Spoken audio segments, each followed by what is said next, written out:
സല്ലല്ലാഹു അലൈഹി വസല്ലമ തങ്ങൾ അങ്ങനെ ഹിജ്റ പോയി, മുത്തുനബി പോയി. പക്ഷേ പ്രവാചകന് മദീനത്ത് ചെന്നിട്ട് ഉറക്കമില്ല. കാരണം ഫാത്തിമ എന്ന് പറയുന്ന പൊന്നാര മകളും മക്കയില. ഫാത്തിമ എന്ന് പറയുന്ന പൊന്നാര മകളെ കുറിച്ച് ഒരു അറിവുമില്ല. ഉമ്മയില്ലാത്ത മകളാണല്ലോ. ഭാര്യയുടെ കയ്യിൽ പിടിച്ചിട്ട് പറഞ്ഞതാ ഒരിക്കലും ഫാത്തിമാനെ വേദനിപ്പിക്കില്ല എന്ന്. എന്റെ പ്രിയപ്പെട്ട സഹോദരങ്ങളെ, അള്ളാഹുവിന്റെ പ്രവാചകന്റെ പെമ്മക്കളുമായി സഅദ് റളിയല്ലാഹു തആല അൻഹു അവിടെ നിന്ന് യാത്രയായി. മക്കയിലെ ഖുറൈശികൾ ഭ്രാന്ത് പിടിച്ചിട്ട് നടക്കുക. വാപ്പാനെ കിട്ടിയില്ലെങ്കിൽ മോളെയെങ്കിലും കൊന്ന് സമാധാനിക്കണം. എന്തായാലും മുഹമ്മദിനെ കിട്ടിയില്ല. മുഹമ്മദിന്റെ കരളിന്റെ കഷ്ടമാ ഫാത്തിമ. അവളെയെങ്കിലും കൊന്നിട്ട് നമുക്കൊന്ന് കലി തീർക്കണം എന്ന് പറഞ്ഞുകൊണ്ട് പടച്ചവരെ, അധികാരം കിട്ടിയില്ലെങ്കിൽ ആ നാട്ടിലെ നാട്ടുകാരെയെങ്കിലും കൊന്ന് സമാധാനിപ്പിക്കണമെന്ന് പലരും പടച്ചവനെ തീരുമാനിച്ചതുപോലെ വാപ്പയെ കിട്ടിയില്ലല്ലോ, പൊന്നാര മകളെ കൊന്നിട്ടെങ്കിലും സമാധാനിക്കണമെന്ന് കരുതിയിട്ട് വാളുമെടുത്തുകൊണ്ട് പരക്കം പായുകയാണ്. അവസാനം പടച്ചവരെ, അല്ലാഹുവിന്റെ പ്രവാചകന്റെ പൊന്നാര മകള് സഞ്ചരിക്കുന്ന ഒട്ടകമുണ്ടല്ലോ, ആ ഒട്ടകത്തിനെ പടച്ചവനെ കൊല്ലുകയാണ്. ഒട്ടകത്തിന്റെ തല വെട്ടി മുറിക്കുകയാണ്. അവസാനം പടച്ചവരെ മരുഭൂമിയിൽ പടച്ചവനെ ശത്രുവരെ പിടിച്ചു നിർത്തിയിട്ട് സഅദ് റളിയല്ലാഹു തആല അൻഹു അല്ലാഹുവിന്റെ പ്രവാചകന്റെ പെമ്മക്കളോട് വിളിച്ചു പറഞ്ഞു, ഫാത്തിമ, ഈ കാണുന്ന വഴിയെ നേരെ പോയാ മദീനയാ. ഈ കാണുന്ന വഴിയുണ്ടല്ലോ, ഈ ദിശയിലൂടെ പോയാ മദീനത്ത് ചെല്ല, നിന്റെ വാപ്പയുടെ ചാരത്ത് ചെല്ല. അതുകൊണ്ട് രണ്ടുപേരും ഓടിക്കോ. തിരിഞ്ഞു നോക്കല്ലേ ഫാത്തിമ, തിരിഞ്ഞു നോക്കല്ലേ ഫാത്തിമ, പേടിക്കണ്ട ഫാത്തിമ, പടച്ചറപ്പ് നമ്മുടെ കൂടെയുണ്ട് ഫാത്തിമ. സഅദ് റളിയല്ലാഹു തആല അൻഹു ഫാത്തിമ എന്ന് പറയുന്ന ചെറിയ മകളോട് അവിടെ നിന്ന് കാണിച്ചു കൊടുത്തു, ഇതിലേ പോയാ മദീനത്ത് ചെല്ല. അവിടെ നിന്ന് ഓടാൻ പറയുമ്പോ എന്റെ പ്രിയപ്പെട്ട പെങ്ങള് പൗരത്വമില്ലെന്ന് കേട്ടപ്പോ പേടിച്ച് ഉറക്കം നഷ്ടപ്പെട്ടു പോയ പെങ്ങള്, പടച്ചവനെ എങ്കിലും ഫാത്തിമ എന്ന് പറയുന്ന ഈ പെണ്ണിന്റെ ചരിത്രം നീ ഒന്ന് പഠിക്കൂ. അതാ ശത്രുക്കള് തന്റെ സഞ്ചരിച്ചിരുന്ന ഒട്ടകത്തിനെ വെട്ടിക്കൊന്നിട്ട് ഫാത്തിമാനെ കൊല്ലാൻ നോക്കുമ്പോ അവിടെ നിന്ന് സ്വഹാബി പറഞ്ഞു, ഇതിലേ നേരെ പൊക്കൊള്ളാറ്. ആ ഫാത്തിമ എന്ന് പറയുന്ന പൊന്നാര മകള് ഓടുകയാ. ആരാരുമില്ലാത്ത മരുഭൂമിയിലൂടെ, കടിക്കാൻ ഭക്ഷണമില്ലാത്ത, ഒരാളും സഹായിക്കാനില്ലാത്ത മരുഭൂമിയിലൂടെ ഓടുകയാ. എത്ര കിലോമീറ്ററാ ഓടിയതെന്നറിയുമോ? എത്ര കിലോമീറ്ററാ ഓടിയതെന്നറിയുമോ? ചരിത്രം പറയുകയാണ്. താൻ സഞ്ചരിച്ചിരുന്ന ഒട്ടകത്തെ വെട്ടിമുറിച്ചു, തല വെട്ടിമുറിച്ചു, ഒട്ടകം താഴെ വീണു. അവിടെ നിന്ന് റസൂലുള്ളാഹി തങ്ങളുടെ മക്കളെ കൊല്ലാൻ നോക്കിയപ്പോ സ്വഹാബി ശത്രുവിനെ പിടിച്ചിട്ട് പറഞ്ഞു, ഇതിലെ നേരെ പോയാ മദീനത്തെല്ല ഓടിക്കൊള്ളാൻ. ഇവിടെ നിന്ന് നേരെ പോയാ മദീനത്തെത്തുമ്പോളാൻ. അള്ളാഹുവിന്റെ റസൂലിന്റെ പെമ്മക്കൾ ഓടുകയാ. എത്ര കിലോമീറ്റർ? ചരിത്രം പറയുന്ന 200 കിലോമീറ്ററിൽ പുറത്ത്. ഇവിടെ നിന്ന് 200 കിലോമീറ്റർ എത്ര ദൂരം? മൈസൂർ വരെ പോണ ദൂരം. എങ്ങനെ? ഇവിടെ നിന്ന് മൈസൂർ വരെ പോണ ദൂരം ഒന്ന് സങ്കല്പിക്ക്. വണ്ടിയിലല്ല. നമ്മളിവിടുന്ന് പോവാണെങ്കിൽ എന്തെല്ലാം ഉണ്ടാകും. എന്നാ ഫാത്തിമ റളിയല്ലാഹു തആല അൻഹ മുത്തുനബിയുടെ പെമ്മക്കൾ ആ 200 കിലോമീറ്ററിൽ പുറത്ത് ഒറ്റയ്ക്ക് മരുഭൂമിയിലൂടെ ഓടുകയാ. റസൂലുള്ളാഹി തങ്ങൾ ഇങ്ങനെ വന്ന് കാത്തു നിൽക്കും, മോളെ നോക്കി നിൽക്കും. മക്കയിൽ നിന്ന് വരുന്ന വഴിയിലേക്ക് നോക്കി ഇങ്ങനെ ഇരിക്കുക, പൊന്നുമോളെ കാണാനില്ല. എന്റെ പ്രിയപ്പെട്ടവരെ, ചരിത്രം പറയുന്നു, അവസാനം ഫാത്തിമ ബീവി റളിയല്ലാഹു തആല അൻഹ ഓടി ക്ഷീണിച്ചു വരുന്നത് മുത്തുനബി കണ്ടു. തന്റെ പൊന്നാര മകള് പേടിച്ച് വിറച്ചുകൊണ്ട് ഓടി വരുന്നത് അള്ളാഹുവിന്റെ പ്രവാചകൻ കണ്ടു. മുത്തുനബി സല്ലല്ലാഹു അലൈഹി വസല്ലമ തങ്ങൾ നോക്കുമ്പോൾ തന്റെ പൊന്നാര മകള് വസ്ത്രങ്ങളൊക്കെ കീറിയിട്ടുണ്ട്, ശരീരത്ത് നിന്ന് രക്തമൊലിക്കുന്നുണ്ട്. തന്റെ പൊന്നാര മകള് വല്ലാത്തൊരവസ്ഥയിൽ ഓടി വരികയാണ്. റസൂലുള്ളാഹി തങ്ങളെ കണ്ടപ്പോ ഫാത്തിമ ബീവിയുടെ സർവ്വപ്രയാസവും മാറുകയാണ്. ഫാത്തിമയെ കണ്ടതും അല്ലാഹുവിന്റെ റസൂൽ കരയുകയാ. തന്റെ പൊന്നാര മകളെ കണ്ടപ്പോ പ്രവാചകൻ സല്ലല്ലാഹു അലൈഹി വസല്ലമ തങ്ങൾ ഫാത്തിമ ബീവിയുടെ നെറ്റിത്തടത്തിൽ കെട്ടിപ്പിടിച്ചിട്ട് ചുംബനം കൊടുക്കുകയാ. ഉപ്പാന്റെ അടുക്കൽ പൊന്നുമോള് വന്നല്ലോ, എന്റെ പൊന്നാര മകൾക്കൊന്നും പറ്റിയില്ലല്ലോ. അവിടുന്ന് പ്രവാചകനെ കയ്യിൽ പിടിച്ചു കൊണ്ടുപോവുകയാണ്. പിന്നെ മദീനയിൽ സമാധാനമുള്ള ഒരു ജീവിതമാണല്ലോ. അല്ലാഹുവിന്റെ പ്രവാചകൻ സല്ലല്ലാഹു അലൈഹി വസല്ലമ തങ്ങൾ മദീനത്ത് ചെന്നിട്ട് ഇങ്ങനെ ജീവിക്കുമ്പോഴാണ് പടച്ചവനെ ബദർ യുദ്ധം കടന്നു വരുന്നത്. പ്രതികാരത്തിന് വേണ്ടി ഇറങ്ങിയിരിക്കുകയാണ്.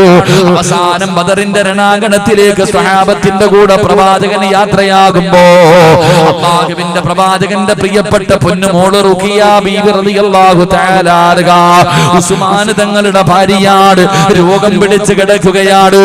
അല്ലാഹുവിന്റെ പ്രവാചകൻ അവിടെ നിന്ന് പറഞ്ഞു, ഉസ്മാൻ നീ യുദ്ധത്തിന് വരണ്ട, ഭാര്യ സുഖമില്ലാതെ കിടക്കുകയാണല്ലോ. അവിടെ നിന്ന് പൊന്നാര ഭാര്യയ്ക്ക് ഖിദ്മത്ത് ചെയ്യാൻ അവിടെ നിന്ന് പറഞ്ഞേൽപ്പിക്കുകയാണ്. അല്ലാഹുവിന്റെ പ്രവാചകൻ ബദർ യുദ്ധത്തിന് പോയി. പക്ഷേ അല്ലാഹുവിന്റെ പ്രവാചകൻ അവിടെ നിന്ന് യുദ്ധത്തിലേക്ക് പോയി കഴിഞ്ഞപ്പോ അല്ലാഹുവിന്റെ റസൂലിന്റെ പൊന്നുമകളങ്ങ് മരണപ്പെടുകയാണ്. റുഖിയ ബീവി റളിയല്ലാഹു തആല അൻഹ മരണപ്പെടുകയാണ്. ഫാത്തിമ ബീവി വീടിന്റെ അകത്തിരുന്ന് കരയുകയാ. സ്വന്തം സഹോദരിയാണ് മരിച്ചു കിടക്കുന്നത്, സ്വന്തം ജ്യേഷ്ഠത്തിയാണ് മരിച്ചു കിടക്കുന്നത്. ഫാത്തിമ ബീവിക്ക് എന്ത് ചെയ്യണമെന്നറിയില്ല. വാപ്പയാണെങ്കിൽ നാട്ടിലില്ല, വാപ്പ നാട്ടിലില്ല. അവസാനം ഉസ്മാൻ തങ്ങൾ അവിടെ നിന്ന് മയ്യത്ത് ഖബറടക്കി. എന്റെ പെങ്ങളെ ചിന്തിച്ചു നോക്ക്, നീയാണെങ്കിൽ എന്ത് ചെയ്യും പെങ്ങള്, നീയാണെങ്കിൽ എന്ത് ചെയ്യും പെങ്ങള്. അല്ലാഹുവിന്റെ പ്രവാചകൻ നാട്ടിലില്ല, വാപ്പ നാട്ടിലില്ല. മകള് മരണപ്പെട്ടപ്പോ അനുജത്തി എല്ലാ വേദനയും മനസ്സിന്റെ ഉള്ളിൽ കടിച്ചമർത്തി കെട്ടിയിരിക്കുകയാണ്. അവസാനം അല്ലാഹുവിന്റെ പ്രവാചകർ ബദർ യുദ്ധം കഴിഞ്ഞു മടങ്ങി വരുമ്പോ ഫാത്തിമ ബീവി റളിയല്ലാഹു തആല അൻഹ ഇറങ്ങി ഓടുകയാ. തന്റെ ഉപ്പാടെ ചാരത്തേക്ക് ഓടുകയാണ്. വാപ്പാനെ കണ്ടത് ഓടി ചെന്നു ഉപ്പാടെ കയ്യിൽ പിടിച്ചിട്ട് കരയുകയാ. അതുവരെ മനസ്സിന്റെ ഉള്ളിൽ വെച്ചിരുന്ന വേദന മുഴുവനും ഇറക്കി വെക്കുകയാണ്. വാപ്പാനെ കെട്ടിപ്പിടിച്ചു കരയുകയാണ്. എന്നിട്ട് ഉപ്പാടെ കയ്യിൽ പിടിച്ചു. എന്തേ ഫാത്തിമ കരയുന്നത്, എന്തേ ഫാത്തിമ കരയുന്നത്. പടച്ചവനെ, ഫാത്തിമ എന്ന് പറയുന്ന പൊന്നാര മകളുണ്ടല്ലോ, വാപ്പാടെ കയ്യിലും പിടിച്ച് നടന്നു പോവുകയാ, ഉപ്പാടെ കയ്യിൽ പിടിച്ച് നടന്നു പോവുകയാ. എവിടേക്കെന്നറിയോ? പൊന്നാര മകളുടെ ഖബറിന്റെ ചാരത്താ. ഉപ്പാന്റെ കയ്യിൽ പിടിച്ചു കൊണ്ടുപോയിട്ട് സ്വന്തം മകളുടെ ഖബറിന്റെ ചാരത്ത് കൊണ്ടുപോയി നിർത്തുകയാണ്. പോയുപ്പാ റുഖിയ, പോയുപ്പാ. ഫാത്തിമ എന്ന് പറയുന്ന പൊന്നാര മകളുണ്ടല്ലോ, പാപ്പാനെ സ്വന്തം മകളുടെ ഖബറിന്റെ ചാരത്ത് കൊണ്ടുപോയി നിർത്തുകയാണ്.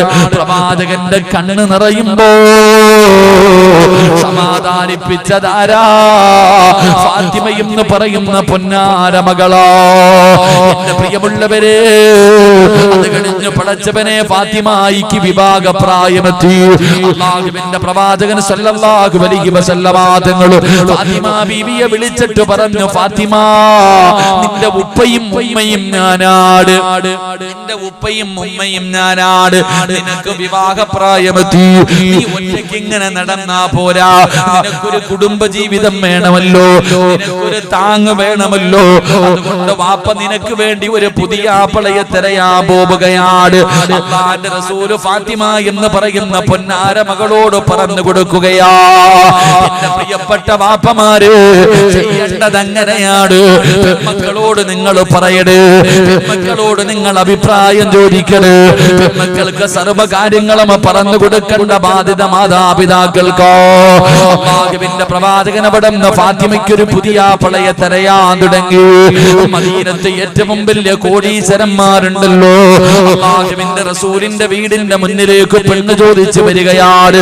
ഒരുപാട് സ്വഹാബത്ത് വന്നു, ഒരുപാട് സ്വഹാബത്ത് വന്നു. വന്നു, ഒരുപാട് വലിയ വലിയ കോടീശ്വരന്മാര് വന്നു. അല്ലാഹുവിന്റെ റസൂൽ അനുവാദം കൊടുത്തില്ല. ആരെയാണ് തിരഞ്ഞെടുത്തതെന്നറിയുമോ? അല്ലാഹുവിന്റെ പ്രവാചകന്റെ മുന്നിലേക്ക് മുഖറബുൽ അംലാക്ക് മലക്ക് ജിബ്രീൽ എന്ന് പറയുന്ന മലക്ക് ഇറങ്ങി വരികയാണ്. യാ റസൂലല്ലാഹ്, ഫാത്തിമയ്ക്കൊരു പുതിയാപ്പളയുണ്ട് നബിയേ. ഫാത്തിമയുടെ പുതിയാപ്പള ആരെന്നറിയുവോ? മഹാനായ സയ്യിദുനാ അലി ഇബ്നു അബീ ത്വാലിബ് റളിയല്ലാഹു തആല അൻഹു.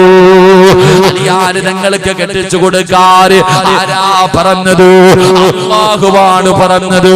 ഫാത്തിമയുടെ ഭർത്താവ് ആരാണെന്ന് അമ്പയാ പറഞ്ഞു വിട്ടത്. ജിബ്രീൽ എന്ന് പറയുന്ന മലക്ക് വന്ന് പറഞ്ഞു കൊടുക്കുകയാ. ആരാ? അലിയാര് തങ്ങളാരാ? എടാ ചെറുപ്പക്കാരാ, അലിയാര് തങ്ങളുടെ ജോലി എന്തെന്നറിയോ? പുല്ല് പറിച്ചിട്ട് അതാ പുല്ല് ചെത്തിയിട്ട് ഉണക്കുകയാണ്. പുല്ല് ചെത്തിയിട്ട് ഉണക്കുകയാണ്. ഉണക്കിയിട്ട് ഒട്ടകവും കുതിരയുമുള്ള വീട്ടിൽ കൊണ്ടുപോയി വിൽക്കുന്ന ജോലിയാ. പാവപ്പെട്ടവനാ അലിയാര് തങ്ങള്, പാവപ്പെട്ടവനാ അലിയാര് തങ്ങള്. അല്ലാഹുവിന്റെ പ്രവാചകന്റെ കൂടെ 10ാമത്തെ വയസ്സിൽ കൂടിയതാ അലിയാര് തങ്ങള്. പഠിച്ചവര് ഫാത്തിമയെ വല്ലാത്ത ഇഷ്ടമാ. അലിയാര് തങ്ങൾക്ക് ഫാത്തിമാനെ വല്ലാത്ത ഇഷ്ടമാ. ആരോ പറഞ്ഞു, അലിയേ ഫാത്തിമാനെ വിവാഹ ആലോചനകളൊക്കെ നടക്കുന്നുണ്ട്, പ്രവാചകന് ഫാത്തിമയെ വിവാഹം കഴിച്ചു കൊടുക്കാൻ തീരുമാനിച്ചിരിക്കുകയാ. അലിയാര് തങ്ങൾക്ക് വലിയ സന്തോഷമായി. ഫാത്തിമയെ വല്ലാത്ത ഇഷ്ടമാണല്ലോ. അല്ലാഹുവിന്റെ റസൂലിനോട് പെണ്ണ് ചോദിക്കണമല്ലോ, ഫാത്തിമാനെ വിവാഹം കഴിച്ചു തരുമോ എന്ന് ചോദിക്കണമല്ലോ. അതാ അലിയാര് തങ്ങളോ അല്ലാഹുവിന്റെ പ്രവാചകന്റെ വീടിന്റെ മുന്നിലേക്ക് കടന്നു